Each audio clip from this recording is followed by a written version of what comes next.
ลาวญี่ปุ่นสืบต่อเสริมขยายการพัวพันหัวมือสองฝ่ายข้อมูลจากทางประเทศลาวเปิดเผยให้รู้ว่าท่านทองสวรรค์พรหมวิหารรองนายกรัฐมนตรี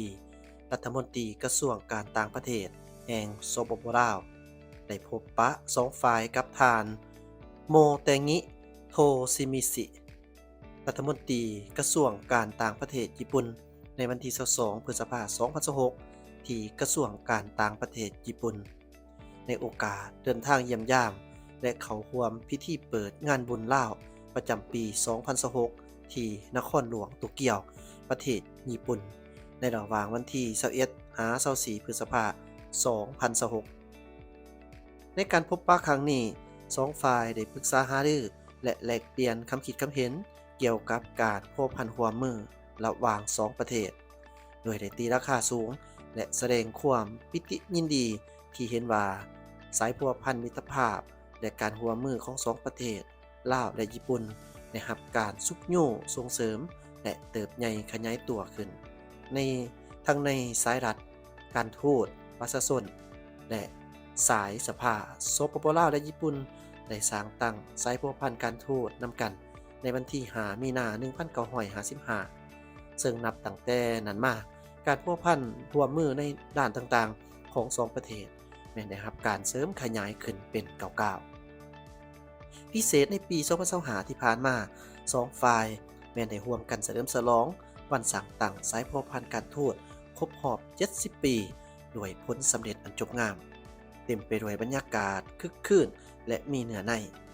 มีการแลกเปลี่ยนการเยี่ยมยามซึ่งกันและกันของการนำขันสูงโดยเฉพาะแมนการเยี่ยมยามญี่ปุ่นของฐานทองรุ่นศรีสุริตประธานประเทศแห่งสปปลาวและฐานสอนใส่ศรีพันดรนายกรัฐมนตรีแห่งสปปลาวในการเสด็จเยี่ยมยามสปปลาวอย่างเป็นทางการของสมเด็จเจ้าหญิงไอโกะซึ่งสปปลาวเป็นประเทศทำอิฐในการเยี่ยมยามทางการอยู่ต่างประเทศของพระองค์พร้อมกันนี้2ฝ่ายยังได้แลกเปลี่ยนความคิดความเห็นเพื่อเสริมขยายสายพัวพันมิตรภาพอันเป็นมูลเสื่อและการร่วมมืออันดีงามรวมทั้งการจัดตั้งพันขยายผลการพบปะของ2นายกรัฐมนตรีลาวและญี่ปุ่นในเดือนมังกร2025ผ่านมาก็คือการเป็นคู่ร่วมยุทธศาสตร์รอบด้านลาวญี่ปุ่นให้แน่นแฟ้นและลึกซึ้งยิ่งขึ้นในซุ้มปีต่อหน้านอกนั้น2ฝ่ายยังได้แลกเปลี่ยนความคิดความเห็นต่อสภาพการผลเด่นในภาคพื้นและสากลที่2ฝ่ายมีความสนใจร่วมกันในโอกาสเดียวกันนี้ท่านรัฐมนตรีโมเตงิโทซิมิซิ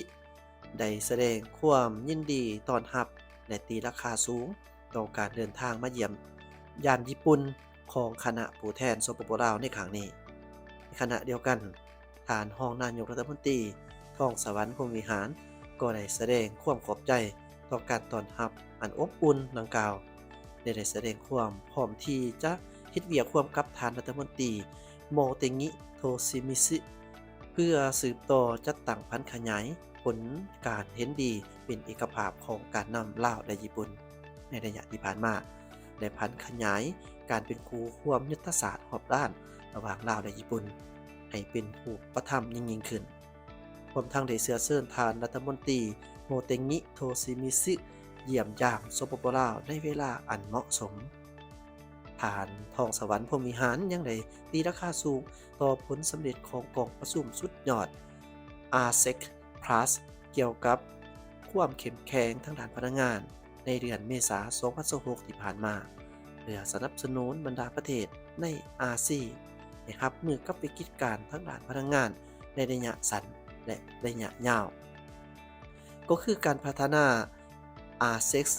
2.0 โดยกวมเอาวิสัยทัศน์การสร้างความเข้มแข็งทางด้านพลังงานและเศรษฐกิจไปเคียงคู่กันท่านรองนายกรัฐมนตรีทองสวรรค์พรหมวิหารยังได้ตั้งหน้าให้รัฐบาลและประชาชนลาวแสดงความขอบใจมายังรัฐบาลและประชาชนญี่ปุ่นต่อการสนับสนุนและช่วยเหลือแก่สปปลาวตลอดระยะที่ผ่านมาอันได้ประกอบส่วนสำคัญเข้าในการพัฒนาเศรษฐกิจสังคมของสปปลาว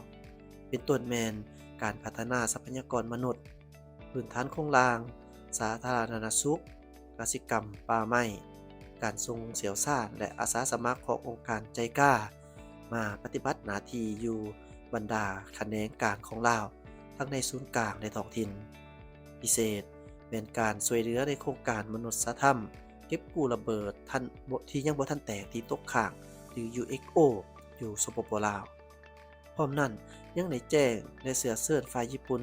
เขาร่วมกองประชุมทบทวนสนธิสัญญาว่าโดยการเกิดหามลูกบานหอบเวียนที่ 3 หรือ 3RC CCM ภายใต้การเป็นประธานของสปปลาวในเดือนกันยายน2026ที่นครหลวงเวียงจันทน์นอกจากนี้ท่านท่องสวรรค์พรหมวิหารยังได้แจ้งครูร่วมสตาร์ครูร่วมตำแหน่งสาบาสปปลาวจะหลุดพ้นออกจากสถานภาพประเทศด้อยพัฒนาในปีนี้